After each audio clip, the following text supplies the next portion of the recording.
ഇതുപോലുള്ള ഒരു ട്രെയിനിങ് ഞങ്ങളുടെ ജീവിതത്തിൽ ആദ്യമാണ്.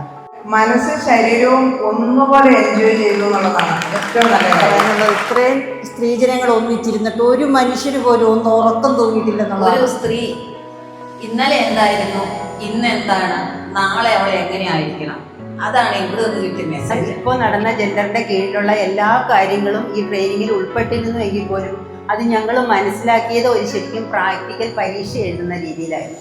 ഇനിയുള്ള ട്രെയിനിങ്ങുകൾ ഇങ്ങനെ ആകുന്നതല്ലേ നല്ലതെന്നാണ് ഞങ്ങൾ ചിന്തിച്ചത്. നല്ല പ്രശ്നങ്ങളൊക്കെ ആയിട്ടാണ് നമ്മൾ ഓരോരുത്തരും ഇവിടെ വന്നിരിക്കുന്നത്. പക്ഷെ നമുക്ക് അതിനെപ്പറ്റി ചിന്തിക്കാൻ നമുക്കുള്ള സമയം. പച്ചയായ ജീവിതത്തിൽ അനുഭവിച്ചറിയാൻ കഴിയാത്ത പലതും എനിക്ക് ഈ 2 ദിവസം കൊണ്ട് സാധിച്ചു. ഞങ്ങൾക്ക് ഇത്രയും പ്രായമായിട്ടും എല്ലാവരും ഒരു 40-നും 60-നും ഒക്കെ ഇടയ്ക്കുള്ള ആൾക്കാരാണ് ഇരിക്കുന്നത്. പക്ഷെ ഞങ്ങൾ എല്ലാവരും ഒരു 16, 14, 13 വയസ്സായിട്ടുണ്ട്. ആൾക്കാർ വളരെ സന്തോഷത്തോടെ എൻജോയ് ചെയ്ത് അതാണ് വളരെ സന്തോഷം.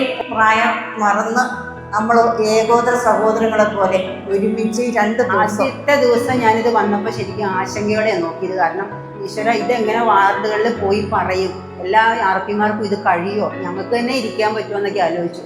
പക്ഷെ ഇപ്പോൾ ഓർത്തപ്പോൾ 5 മണിയായാലും പോയില്ലേലും കുഴപ്പമില്ല എന്നൊരവസ്ഥയിലേക്ക് ഞങ്ങൾ തന്നെ എല്ലാം മനസ്സിലാക്കി ശരിക്കും ഞങ്ങൾക്ക് തന്നെ എല്ലാം ചെയ്യാൻ പറ്റും. കളിയിൽ അല്പം കാര്യമല്ല, കളിയിൽ ഒത്തിരി കാര്യമായിരുന്നു. ഞങ്ങൾ എല്ലാവരും വേറൊരു ലെവലായിരുന്നു. അതിന് പ്രത്യേക നന്ദി.